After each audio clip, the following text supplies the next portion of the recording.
Au plus profond de la campagne de Belleville se trouvait le village Konoha, un endroit chaleureux et convivial, situé près de la ville terrifiante de Luxurland, notamment avec son grand manoir hanté. De plus, ce lieu attira de nombreuses personnes passionnées de morts-vivants, comme Esther, une jeune fille orpheline âgée de 17 ans. En effet, depuis 5 ans, ses parents étaient morts d'un accident de voiture et elle resta très fragilisée. Depuis ce jour, elle vit chez les parents de son meilleur ami Jack, George et Amélie, avec leur fille Leila. Ce soir avait eu lieu la fête gothique au manoir de Luxurland. Esther aimerait bien y participer, mais Jack l'en dissuada à cause du danger qui entourait cet endroit. Mais la jeune fille le rassura et lui promet qu'elle sera très prudente. Elle partit de la maison en compagnie de Leila. Quelques minutes plus tard, George et Amélie conseilla à leur fils d'aller à la fête pour veiller sur elle. Il accepta sans se douter du danger qui l'attendait. Au manoir hanté de Luxurland, la fête gothique battit son plein. Tous les participants avaient des costumes effrayants. Des personnes étaient déguisées en fantômes, en clowns, en squelettes et d'autres en démons. Ainsi, Esther était habillée en ange démoniaque, tandis que Leila était déguisée en sorcière. Pendant la fête, la sœur de Jack se sentait mal à l'aise à cause de l'ambiance qui y régnait. Elle alla voir Esther partager ses craintes. « Je pense qu'on devrait rentrer chez nous. L'ambiance commence à devenir pesante, » affirma Leila. « Mais non, ne t'inquiète pas. C'est une fête gothique. C'est normal que l'ambiance soit pesante, » rassura Esther. « Ce n'est pas qu'uniquement la fête gothique qui m'inquiète. J'ai un mauvais pressentiment. Je sens qu'on nous observe depuis le début. » Mais personne ne nous observe. Qu'est-ce que tu racontes? Les fantômes, cela n'existe pas. Tu n'es juste pas habitué à être dans des lieux sinistres, c'est tout. Et alors? Je ne sens pas cet endroit. C'est tout. Allez, viens, on rentre. On a déjà à profiter de la fête. Et mes parents vont commencer à s'inquiéter, supplia Leila. Écoute, si tu as envie de rentrer, tu peux. Mais moi, j'y reste jusqu'au bout de la nuit, déclara Esther. Non, je ne rentrerai pas sans toi. J'ai peur qu'il t'arrive quelque chose, répondit la sœur de Jack. Ne t'inquiète pas. Je sais me défendre toute seule. Comme tu veux. Mais en tout cas, je ne quitterai pas cet endroit sans toi. Leila repartit à la fête, tandis qu'Esther resta dans le jardin afin d'avoir un moment calme sous le regard de deux esprits maléfiques qui étaient en réalité des vampires, nommés Draculaura et Frankenstein. Après avoir entendu que la jeune fille se retrouva seule, il la hypnotisait et la contrôla afin de l'emmener au cimetière. Il la convainquirent ensuite de rentrer dans le portail maléfique afin que son mal-être disparaisse. Après un moment d'hésitation, Esther entra dans ce portail et devint un vampire. Quelques instants plus tard, Jack arriva au manoir et rejoignit sa sœur terrorisée.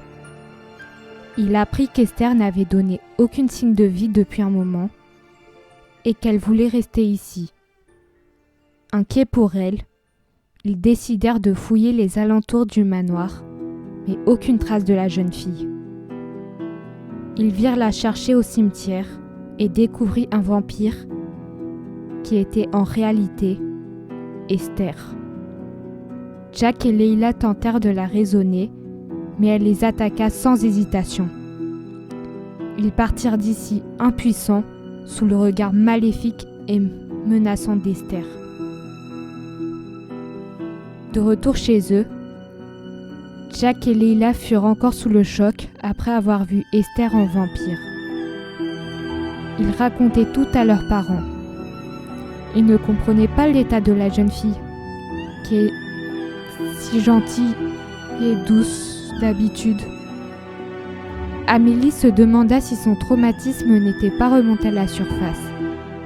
Mais Georges et Leila ne furent pas d'accord avec elle. Ils affirmèrent qu'elle avait trouvé un équilibre chez eux. Alors que la famille se posa des questions, Jack se souvint de la présence de 2 silhouettes derrière le portail, qui ressemblaient à des vampires. Le jeune garçon était persuadé que les 2 silhouettes ont dû la contrôler et la forcer à rentrer dans ce portail. Il avait alors eu une idée pour sauver sa meilleure amie. Demander l'aide de Nicolas, l'ancien éducateur d'Esther. Sa famille approuvèrent son idée et leur conseilla de se rendre directement chez lui. Après avoir fait quelques mètres à pied, Jack arriva chez Nicolas et discutèrent ensemble. « Bonsoir Nicolas, je suis Jack, le meilleur ami d'Esther. J'ai besoin de votre aide. »« Bonsoir Jack, qu'est-ce qui se passe ? Esther est devenue un vampire depuis la fête gothique et elle est devenue incontrôlable. Je ne la reconnais plus. Elle est en train de vriller, raconta Jack inquiet. Comment ça se fait ? D'habitude, elle est gentille, se demanda Nicolas. Je pense que 2 vampires ont profité de sa fragilité et pour la contrôler. J'ai besoin de votre aide. Je suis sûre qu'à nous 2, on peut essayer de la ramener à la raison. Oui, bien sûr. Je m'étais beaucoup attachée à cette fille dans le foyer et où je travaille, et j'ai pas envie qu'il lui arrive quelque chose, répondit l'éducateur. Merci. Allons-y tout de suite. Jack et Nicolas firent une alliance et vinrent au manoir de Luxurland pour sauver Esther. Arrivés au cimetière près du manoir, Jack et Nicolas aperçurent Esther de mauvaise humeur, car ils étaient sur son chemin. Ils décidèrent de la confronter. « Partez d'ici avant que je fasse quelque chose que vous regretterez », déclara Esther. « Calme-toi, on est là pour t'aider. Tes esprits ont profité de ta vulnérabilité pour te contrôler. Je sais que tu ne m'attaqueras pas. Notre amitié est plus forte que tout, et je le vois dans tes yeux, » affirma Jack.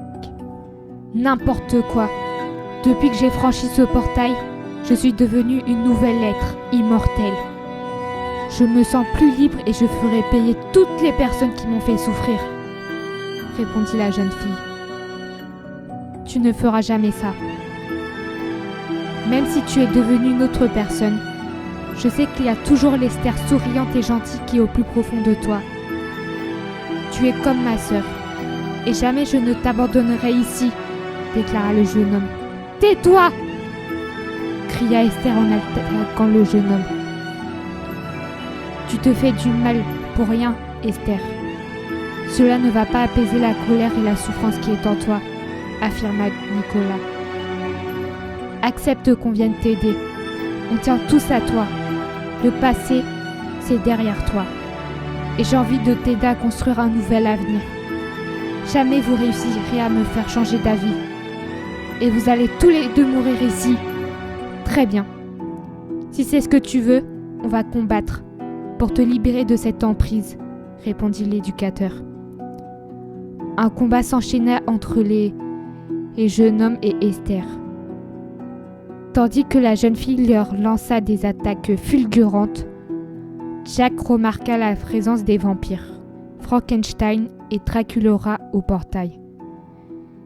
Il eut alors une idée et demanda à Nicolas d'éloigner Esther pendant que lui détruira le portail. Cependant, le couple de vampires ne se laissait pas faire et tentèrent de sombrer son cœur. Il ne se laissa pas faire et pensa en priorité à sauver sa meilleure amie des ténèbres. Il réussit ainsi à le détruire au lever du soleil à l'aide d'un marteau trouvé dans le cimetière. Par conséquent, les vampires perdirent leur pouvoir sur la jeune fille, qui fut sauvée et perdit connaissance dans les bras de Nicolas. Le lendemain, Esther reprit connaissance à l'hôpital et se retrouva face à la famille de Jack et Nicolas. Ils expliquèrent la situation à la jeune fille, qui s'effondra en larmes. Elle fit son mea culpa à son meilleur ami et Nicolas et les remercièrent par la suite de l'avoir sauvée. Elle prit conscience qu'aller dans des endroits sinistres ne lui permettrait pas de se sentir libre et leur promit de ne plus s'approcher des manoirs hantés. Pour elle, le plus important pour guérir de son traumatisme est d'être auprès des personnes qu'elle aime. Ces derniers n'en tirent pas à rigueur et étaient contents qu'elle retrouve ses esprits. Par ailleurs, ils l'encouragèrent à aller voir un psychologue connu par l'éducateur pour parler de son traumatisme et à l'aimer. Esther accepta et continuera à vivre chez la famille de son meilleur ami. Quelques jours plus tard, la jeune fille continua sa thérapie et écrira une nouvelle page de sa vie avec de nouveaux repères et de nouvelles passions, comme la photographie, à l'aide du soutien de ses proches et de son éducateur.